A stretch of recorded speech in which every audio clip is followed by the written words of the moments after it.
कामदा एकादशी व्रत कथा चैत्र शुक्ल एकादशी। धर्मराज युधिष्ठिर कहने लगे कि हे भगवान, मैं आपको कोटि कोटि नमस्कार करता हूँ। अब आप कृपा करके चैत्र शुक्ल एकादशी का महात्म्य कहिए। श्री कृष्ण कहने लगे कि हे धर्मराज, यही प्रश्न एक समय राजा दिलीप ने गुरु वशिष्ठ जी से किया था, और जो समाधान उन्होंने किया वो सब मैं तुमसे कहता हूँ। प्राचीन काल में भोगीपुर नामक एक नगर था। वहां पर अनेक ऐश्वर्यों से युक्त पुंडरीक नाम का एक राजा राज्य करता था। भोगीपुर नगर में अनेक अप्सरा, किन्नर तथा गंधर्व वास करते थे। उनमें से एक जगह ललिता और ललित नाम के दो स्त्री पुरुष अत्यंत वैभवशाली घर में निवास करते थे। उन दोनों में अत्यंत स्नेह था, यहाँ तक कि अलग अलग हो जाने पर दोनों व्याकुल हो जाते थे। एक समय पुंडरीक की सभा में अन्य गंधर्वों सहित ललित भी गान कर रहा था। गाते गाते उसको अपनी प्रिय ललिता का ध्यान आ गया और उसका स्वर भंग होने के कारण गाने का स्वरूप बिगड़ गया।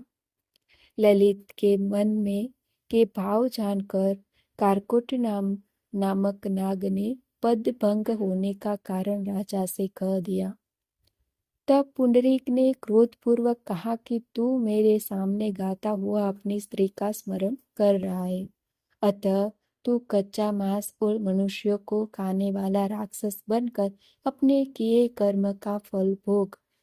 पुंडरीक के श्राप से ललित उसी क्षण महाकाय विशाल राक्षस हो गया।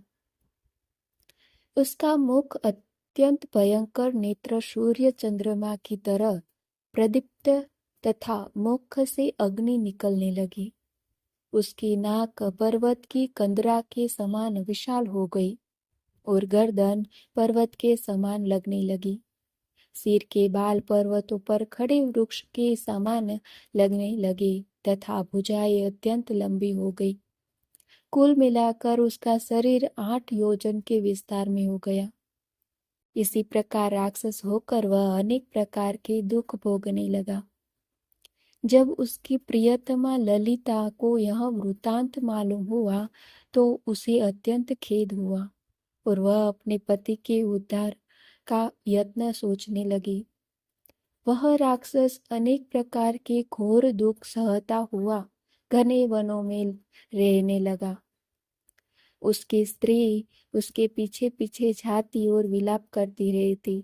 एक बार ललिता अपने पति के पीछे घूमती घूमती विंध्याचल पर्वत पर पहुंच गई, जहां पर श्रृंगी ऋषि का आश्रम था। ललिता शीघ्र ही श्रृंगी ऋषि के आश्रम में गई और वहां जाकर विनीत भाव से प्रार्थना करने लगी। उसे देखकर श्रृंगी ऋषि बोले कि हे सुभगे, तुम कौन हो और यहाँ किस लिए आए हो? ललिता बोली कि हे मुनि, मेरा नाम ललिता है। मेरा पति राजा पुंडरीक के श्राप से विशालकाय राक्षस हो गया है। इसका मुझको महान दुख है। उसके उद्धार का कोई उपाय बतलाइए। श्रृंगी ऋषि बोले, हे गंधर्व कन्या, जब चैत्र शुक्ल एकादशी आने वाली है, जिसका नाम कामदा एकादशी है, इसका व्रत करने से मनुष्य के सब कार्य सिद्ध होते हैं। यदि तू कामदा एकादशी व्रत कर उसके पुण्य का फल अपने पति को दे तो वह शीघ्र ही राक्षस योनि से मुक्त हो जाएगा और राजा का श्राप भी अवश्य में शांत हो जाएगा।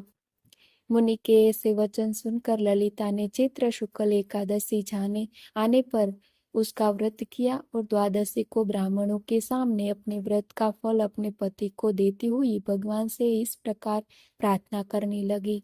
हे प्रभु, मैंने जो यह व्रत किया है, इसका फल मेरे पति देव को प्राप्त हो जाए, जिससे वह राक्षस योनि से मुक्त हो जाए। एकादशी का फल देते ही उसका पति राक्षस योनि से मुक्त हो गया। राक्षस योनि से मुक्त होकर अपने पुराने स्वरूप में प्राप्त हुआ, पुराने स्वरूप को प्राप्त हुआ। फिर उनके सुंदर वस्त्राभूषणों से युक्त होकर ललिता के साथ विहार करने लगा। उसके पश्चात वे दोनों विमान में बैठकर स्वर्ग लोक को चले गए।